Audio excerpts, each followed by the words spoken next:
Assalamualaikum warahmatullahi wabarakatuh. Halo teman-teman, kembali lagi bersama saya di channel SMK TKJ.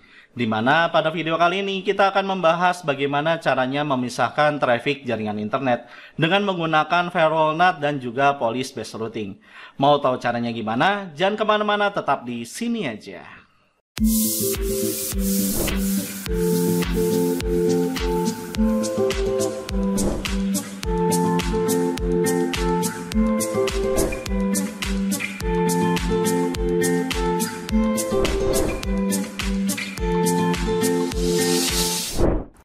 Oke, sebelum kita mulai membahas materi kali ini, kalian jangan lupa ya untuk mengklik tombol subscribe dan tanda lonceng di video ini untuk mendukung channel ini, dan juga nantinya kalian akan mendapatkan notifikasi video update terbarunya di channel ini.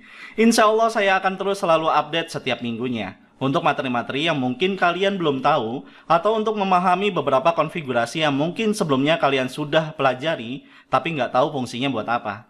Oke, nah seperti yang kita ketahui bahwa perangkat mikrotik dapat digunakan sebagai internet gateway yang fungsinya agar komputer klien dapat terkoneksi ke dalam jaringan internet, yaitu dengan melakukan konfigurasi firewall NAT menggunakan chain SRC NAT dengan actionnya baik menggunakan masquerade ataupun SRC NAT. Akan tetapi ada beberapa kondisi di mana kita diminta untuk memisahkan traffic jaringan berdasarkan koneksi jaringan internet. Misalnya di sini kita memiliki dua jalur koneksi jaringan internet, yaitu ISP-A dan ISP-B. Di mana ISP-A itu merupakan jalur internet untuk network A, sedangkan ISP-B digunakan untuk jalur internet network B, gitu ya. Nah, lalu bagaimana cara menerapkan kasus tersebut dengan melakukan konfigurasi pada router mikrotik? Let's go, kita config. Oke, untuk materi kali ini saya akan menggunakan aplikasi emulator PNetLab ya. Akan tetapi saya sangat lebih menyarankan agar kalian menggunakan perangkat real mikrotiknya. Ya, supaya kalian lebih memahami bagaimana cara membangun sebuah jaringan menggunakan perangkat real device langsung, gitu ya. Karena akan sangat berbeda ketika kita membangun jaringan menggunakan emulator dengan perangkat langsung. Nah, jika kalian nggak punya perangkat realnya, kalian bisa menggunakan aplikasi emulator, baik PNetLab ataupun emulator lainnya. Oke, nah untuk topologi yang akan kita gunakan yaitu bentuknya seperti ini, gitu ya. Dimana di dalam topologi ini terdapat sebuah perangkat router switch yang di dalamnya sudah terkonfigurasi VLAN dan trunking yang terhubung ke router gateway. Nah, sedangkan pada router gateway sudah terkonfigurasi inter-VLAN routing dan juga DHCP server, di mana fungsi dari DHCP server tersebut digunakan untuk mendistribusikan IP address ke komputer klien. Nah, untuk dapat mengikuti video tutorial kali ini, kalian harus melakukan konfigurasi tersebut ya, agar kita lebih fokus dalam melakukan konfigurasi pemisahan traffic berdasarkan jalur koneksinya, dan juga untuk mempersingkat waktu pembahasan di video ini tentunya, gitu ya. Nah, jika kalian lupa cara konfigurasinya, kalian bisa melihat list materi yang saya sudah siapkan di deskripsi di video ini, gitu ya. Nah, karena di sini kita membutuhkan dua koneksi internet, maka di bagian topologi ini kita tambahkan dua buah koneksi internet, yaitu dengan cara kalian klik di bagian workspace-nya ya. Kalian klik kanan, kemudian kalian pilih di bagian network. Nah, kemudian di bagian name prefix-nya, ini kita ganti namanya menjadi ISP strip A, gitu ya. Nah, kemudian di bagian number of network to ADD-nya, ini kita gunakan satu terlebih dahulu gitu ya, karena tipe dari setiap koneksi internet itu berbeda gitu ya, karena kita membutuhkan dua koneksi gitu ya. Nah, kemudian di bagian tipenya, nah ini kalian ganti jadi Cloud NAT gitu ya, yang artinya bahwa nanti si router gateway-nya ini akan mendapatkan IP address berdasarkan interface yang ada di emulator PNetLab gitu ya. Nah, kemudian kalau misalnya udah, kita klik di bagian save-nya. Oke, selanjutnya kita tambahkan untuk ISP yang kedua, yaitu adalah ISP-B gitu ya. Nah, caranya hampir sama seperti ketika kita melakukan penambahan ISP-A gitu ya, yaitu dengan cara kalian klik kanan, kemudian kalian pilih network, kemudian di bagian number of networknya ini kita gunakan angka 1 karena berbeda ya. Kemudian di bagian name prefix-nya, nah ini kita ganti jadi ISP strip B gitu ya. Nah, kemudian di bagian tipenya, nah karena sebelumnya kita menggunakan tipe NAT, maka di bagian tipenya ini kita ganti jadi manajemen cloud, gitu ya. Dimana nanti si router gateway-nya ini akan mendapatkan IP address dari komputer fisik kita gitu ya, di mana komputer fisik kita ini terhubung ke jaringan internet gitu. Dan di sini kalian harus pastikan ya bahwa jaringan internet kalian itu ada DHCP servernya gitu ya. Nah, kalau misalnya nggak ada DHCP servernya, berarti kalian harus melakukan konfigurasi IP address secara manual. Oke? Nah, kalau misalnya udah, kalian pilih di bagian save-nya gitu ya. Jadi di sini ada dua buah koneksi, yaitu ISPA menggunakan CloudNAT, kemudian ISPB menggunakan manajemen cloud gitu ya, yang nantinya ini akan terhubung ke jaringan fisik kita gitu ya. Oke, nah kemudian baru kalian lakukan penyambungan dari router gateway ke ISPA dan ISPB gitu ya. Nah, caranya ya kalian tinggal arahkan, kalian klik di tanda bagian kabelnya, kemudian kalian arahkan ke ISPA. Kemudian di sini yang kita gunakan untuk yang mengarah ke ISPA yaitu adalah Ether 1 gitu ya. Nah, ini kalian klik di bagian save. Kemudian kalian klik lagi di bagian tanda seperti kabel ini, kalian klik tahan. Kemudian kalian arahkan ke ISPB gitu ya. Nah, untuk yang ke ISPB di sini kita gunakan Ether 2 gitu ya di router gateway-nya. Nah, kalau misalnya udah, kalian klik di bagian save gitu ya. Nah, setelah menambahkan jalur koneksi internet untuk ISPA dan ISPB ke dalam aplikasi emulator kita, maka untuk langkah selanjutnya yaitu adalah kita remote perangkat Air Gateway-nya gitu ya, yaitu dengan menggunakan aplikasi Winbox ya. Nah, di sini caranya yaitu adalah kalian jalankan aplikasi Winbox-nya. Kalau misalnya ada bentuk seperti ini, kalian klik di bagian run. Nah, kemudian kalian klik di bagian refresh sampai nanti muncul perangkat yang akan kita remote gitu ya, yaitu adalah router gateway gitu ya. Nah, karena di sini saya belum melakukan konfigurasi untuk pengamanan terhadap perangkat router gateway, maka di sini kita langsung bisa login dengan menggunakan user atau login name-nya yaitu adalah admin, dan passwordnya kita kosongkan gitu ya. Karena di sini saya belum melakukan konfigurasi pengamanan terhadap router gateway gitu ya. Nah, kalau misalnya kalian menerapkan jaringan ini di perangkat real device-nya dan dipasang di dalam jaringan realnya, maka sangat saya sarankan untuk melakukan pengamanan terhadap router tersebut gitu ya, agar router yang kita miliki itu tidak dikendalikan oleh orang yang tidak bertanggung jawab gitu ya. Nah, untuk konfigurasi pengamanannya kalian bisa melihat videonya di sebelah sini gitu ya. Oke, nah karena di sini saya belum melakukan konfigurasi pengamanannya, maka di sini saya bisa melakukan remote dengan menggunakan MAC address dengan loginnya yaitu adalah admin dan passwordnya itu kosong gitu ya. Kalau misalnya kalian menerapkan sistem keamanan, maka di sini untuk loginnya menggunakan user yang kalian setting dan passwordnya juga sama gitu ya. Dan di sini harus kalian lakukan gitu ya, karena ini untuk media pembelajaran, dan di sini saya belum melakukan settingan terhadap pengamanan tersebut gitu ya. Oke, nah kalau misalnya udah, kalian klik di bagian connect. Nah, nanti akan muncul sebuah tampilan dari perangkat router gateway yang akan kita lakukan konfigurasi gitu ya. Nah, ini saya rapikan terlebih dahulu. Oke. Nah, kemudian karena di sini saya sudah melakukan konfigurasi identity, kemudian interVLAN routing dan juga DHCP server, maka untuk langkah selanjutnya yaitu adalah melakukan konfigurasi IP address untuk setiap masing-masing interface yang terkoneksi ke dalam jaringan ISP. Nah, karena di dalam jaringan internet yang saya miliki terdapat DHCP server, maka di sini kita lakukan konfigurasi DHCP client untuk setiap masing-masing interface gitu ya, untuk mendapatkan IP address dari jaringan internet gitu ya. Nah, caranya di sini kalian klik di bagian IP, kemudian kalian klik di bagian DHCP client, kemudian di bagian DHCP client-nya ini kalian klik di bagian tanda plusnya. Nah, kemudian di sini kita gunakan interface-nya yaitu adalah Ether 1, di mana Ether 1 ini terhubung ke ISPA gitu ya. Nah, kemudian di bagian USPIR DNS-nya ini kalian checklist, kemudian di bagian USPIR NTP-nya ini kalian tidak unchecklist gitu ya, karena kita tidak membutuhkan NTP server terlebih dahulu gitu ya.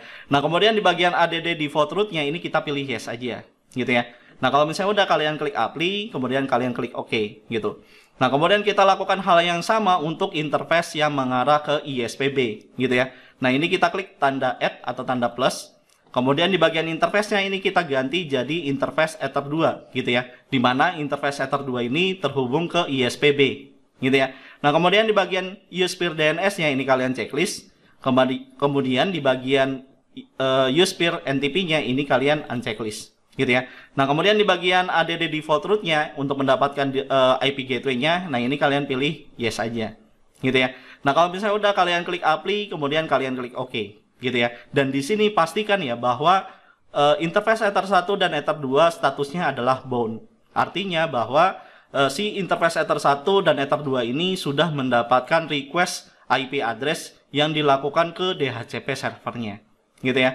Nah, kalau misalnya udah, langkah selanjutnya adalah kita lakukan pengecekan apakah router yang kita miliki ini mendapatkan IP address, kemudian IP DNS dan IP gateway-nya atau enggak gitu ya. Nah, caranya yaitu adalah ini kita close saja.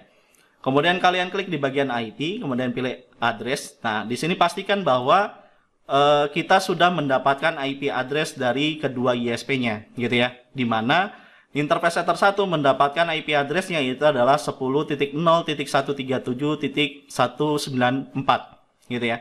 Nah, kemudian di interface Ether 2 yang mengarah ke ISPB, itu IP address-nya adalah 192.168.0.250/24 gitu ya. Di mana IP address ini didapat dari ISPB gitu ya. Di mana ISPB ini yaitu adalah jaringan fisik yang ada di komputer fisik kita gitu ya, atau jaringan realnya gitu ya.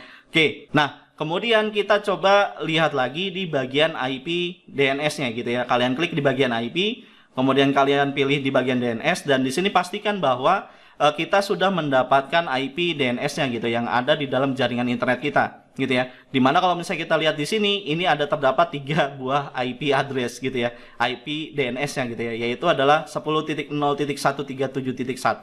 dimana ini adalah DNS dari ISPA. Kemudian 192.168.0.1, dimana ini merupakan IP DNS yang ada di ISPB gitu ya. Nah, sedangkan yang di bawah ini adalah IP DNS yang ada di dalam jaringan internet yang saya miliki atau jaringan fisiknya gitu ya. Nah, kalau misalnya udah, nah karena di sini sudah mendapatkan IP DNS-nya, maka langkah selanjutnya adalah kita cek di bagian IP, kemudian pilih root gitu ya. Nah, kalau misalnya kita lihat di sini bahwa status dari gateway tersebut hanya satu gateway aja yang aktif gitu ya, yaitu IP gateway yang mengarah ke ISPA gitu ya, yang memiliki status flag-nya yaitu adalah DAS atau Dynamic Active Static, yang artinya adalah gateway tersebut dalam keadaan aktif gitu ya. Sedangkan IP gateway yang mengarah ke ISPB memiliki status flag-nya yaitu adalah DS atau Dynamic Static, yang artinya bahwa gateway tersebut dalam keadaan tidak aktif karena tidak ada status A di flag-nya gitu ya. Nah, kalau misalnya kita lihat di sini juga warna dari si gateway yang mengarah ke ISPB itu berwarna biru gitu ya, yang artinya bahwa ya ini statusnya nggak aktif gitu ya.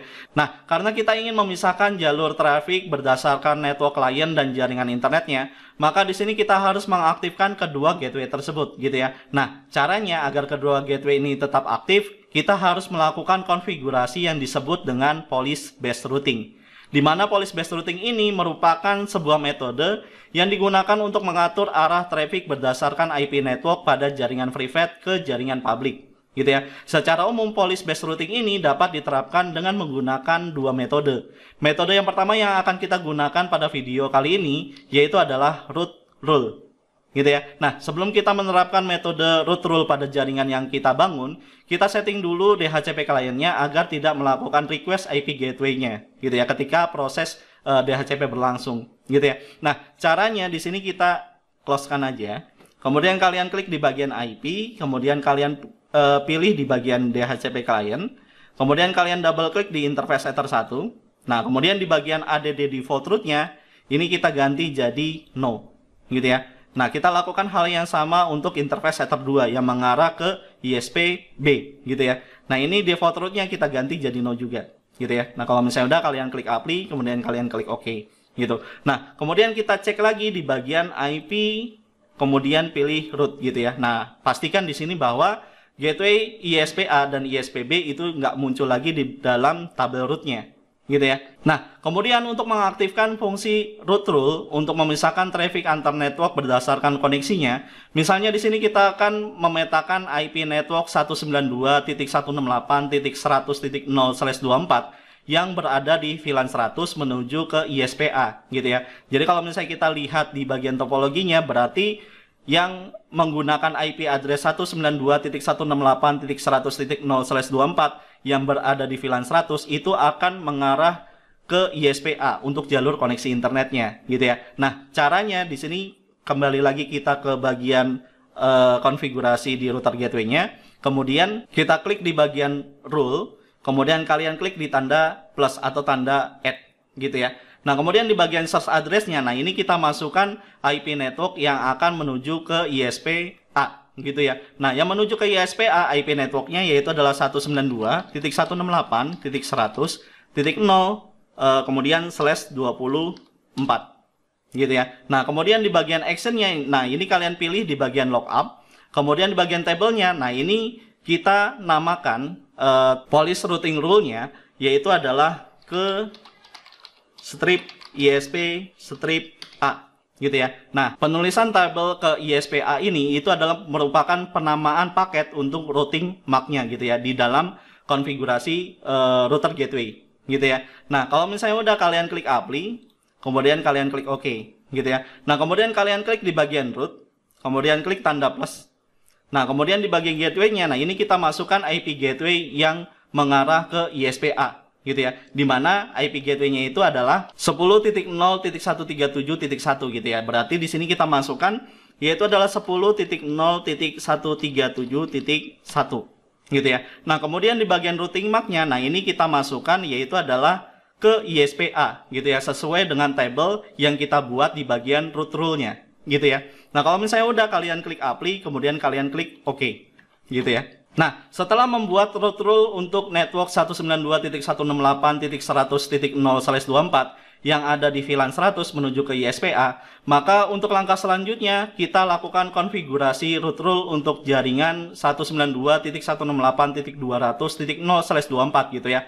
Nah, kalau misalnya kita lihat di sini IP 192.168.200.0/24 itu ada di VLAN 200 gitu ya. Nah, di VLAN 200 ini semua network ya, atau semua komputer yang ada di VLAN 200 ini akan dapat terkoneksi ke jaringan internet menggunakan jalur ISP-B gitu ya. Nah, karena kita sudah melakukan konfigurasi root rule menggunakan GUI, maka di sini kita akan mencoba untuk melakukan konfigurasi root rule menggunakan CLI gitu ya. Berarti di sini kita membutuhkan terminal untuk melakukan konfigurasi tersebut gitu ya. Nah, caranya kita kembali lagi ke bagian Winbox-nya.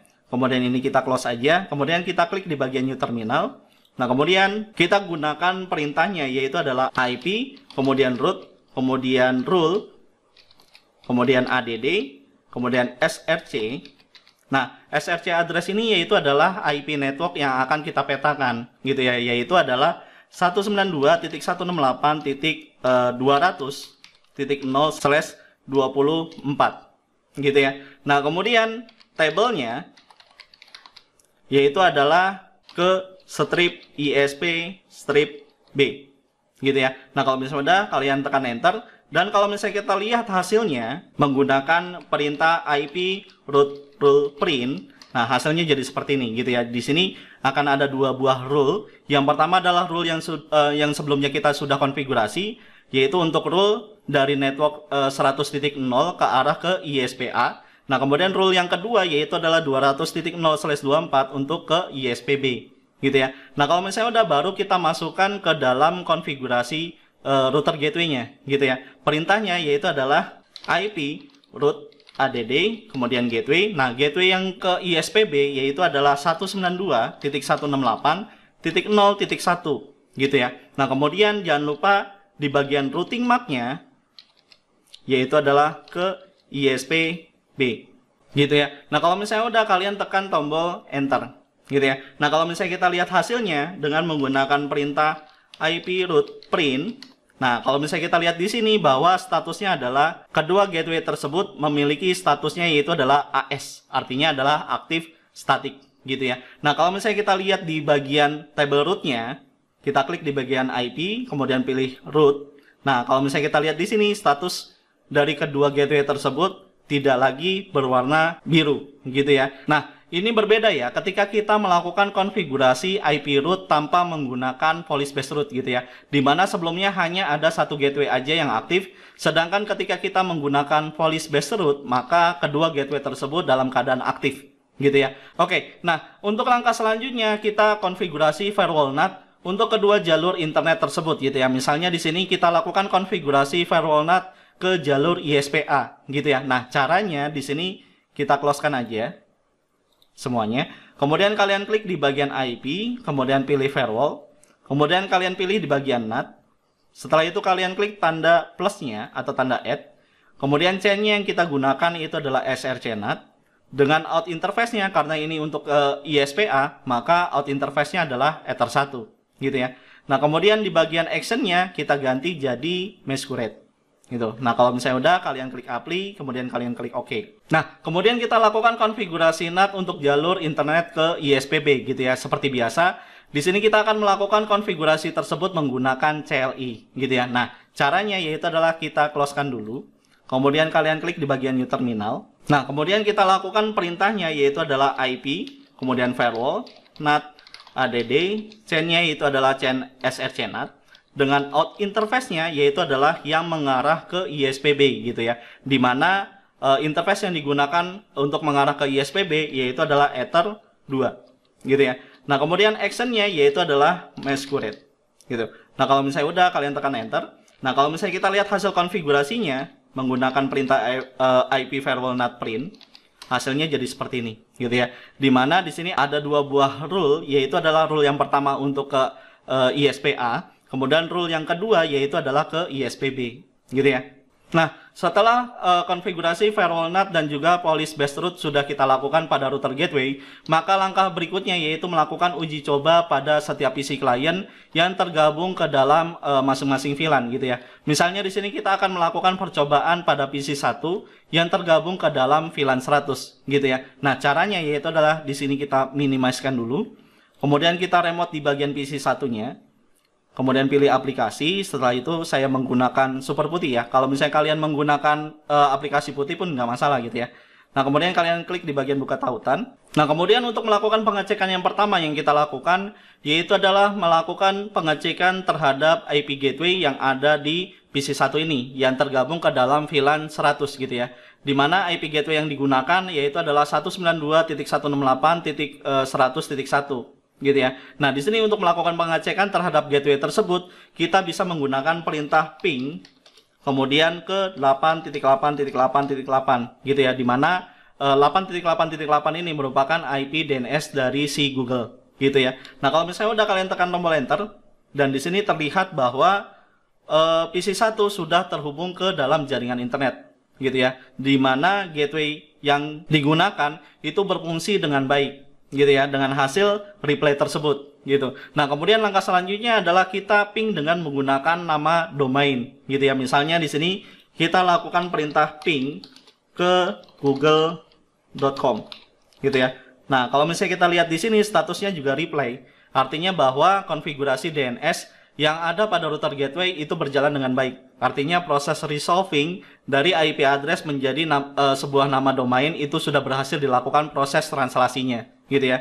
Nah, untuk mengetahui IP address yang ada di PC 1, kita bisa menggunakan perintah show IP gitu ya. Nah, ini kita enter aja. Nah, kalau misalnya kita lihat di sini bahwa IP network pada PC 1 yaitu adalah 192.168.100.0/24 gitu ya. Yang berarti bahwa PC 1 tersebut terkoneksi ke dalam jaringan internet melalui ISPA gitu ya. Nah, untuk mengetahui bahwa PC 1 tersebut melewati jalur ISPA, kita bisa menggunakan perintahnya yaitu adalah trace kemudian google.com gitu ya. Nah, ini kita tekan enter aja.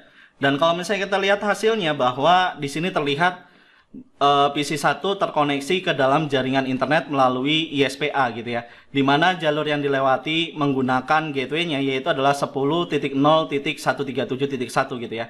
Yang kita bisa lihat di bagian yang kedua gitu ya. Nah, kalau misalnya kita lihat di sini bahwa gateway yang digunakan ketika melewati router gateway yaitu adalah 192.168.100.1 gitu ya, yang berada di router gateway-nya. Kemudian dia akan diarahkan ke router gateway yang ada di ISPA dengan IP-nya yaitu adalah 10.0.137.1 gitu ya. Nah, lalu bagaimana dengan PC 2 gitu ya. Nah, di sini kita lakukan uji coba pada PC 2 sama seperti yang kita lakukan pada PC 1 gitu ya. Nah, di sini kita remote dulu PC 2-nya. Kemudian kita pilih di bagian aplikasi. Kemudian pilih di bagian super putih atau aplikasi putih lah. Kemudian kalian buka tautan. Nah, kemudian kita lakukan perintah yang sama seperti yang kita lakukan pada PC 1 gitu ya. Yang pertama yang harus kita cek yaitu adalah koneksi gateway-nya. Apakah koneksi gateway-nya ini berjalan dengan baik atau enggak gitu ya. Yaitu dengan menggunakan perintah ping kemudian ke 8.8.8.8 gitu ya. Nah, kalau misalnya kita tekan enter, nah di sini terlihat bahwa PC 2 juga terkoneksi ke dalam jaringan internet gitu ya, di mana IP gateway-nya berjalan dengan baik gitu ya. Nah, kemudian kita lakukan ping dengan menggunakan domain, yaitu ping ke google.com gitu ya. Nah, ini kita tekan enter aja. Dan di sini terlihat bahwa PC 2 juga terhubung ke dalam jaringan internet gitu ya, di mana proses resolving dari IP address menjadi sebuah nama domain yang dilakukan oleh DNS juga berhasil dilakukan gitu ya. Nah, kemudian langkah selanjutnya yaitu adalah kita lakukan trace gitu ya, perintah trace untuk mengetahui apakah benar PC 2 ini yang tergabung ke dalam VLAN 200 ini akan melewati ISPB gitu ya, tidak lagi menggunakan ISPA gitu, tidak menggunakan ISPA gitu ya. Nah, perintah yang digunakan yaitu adalah menggunakan perintah trace kemudian google.com gitu ya. Nah, ini tekan enter aja. Dan kalau misalnya kita lihat di sini hasilnya yaitu adalah PC 2 terkoneksi ke dalam jaringan internet melalui ISPB gitu ya, dengan melihat jalur yang dilewati menggunakan gateway-nya yaitu adalah 192.168.0.1 gitu ya, di mana IP tersebut merupakan IP gateway yang ada di ISPB gitu ya. Oke, dari sini dapat disimpulkan bahwa setiap komputer yang berada di IP network 192.168.100.0/24 yang berada di VLAN 100 akan dapat terkoneksi ke dalam jaringan internet melalui jalur ISPA gitu ya. Nah, sedangkan IP network 192.168.200.0/24 yang berada di VLAN 200 juga tetap terkoneksi ke jaringan internet melalui jalur ISPB. Sehingga konfigurasi yang kita lakukan pada router gateway untuk memisahkan jalur koneksi internet berdasarkan networknya berhasil kita lakukan. Oke, kalau misalnya ada penyampaian saya yang salah, atau ada yang mau nambahin, atau bahkan mau bahas sesuatu tentang materi yang lain, silahkan kalian komen di video ini. Seperti biasa, kita coba buat diskusi bareng. Oke, sampai di sini dulu video pembelajaran kali ini. Jangan lupa klik like, comment, share, dan subscribe video ini jika video ini bermanfaat buat kalian. Terus semangat belajar dan sampai berjumpa lagi di video tutorial berikutnya. Wabillahi taufik wal hidayah. Wassalamualaikum warahmatullahi wabarakatuh.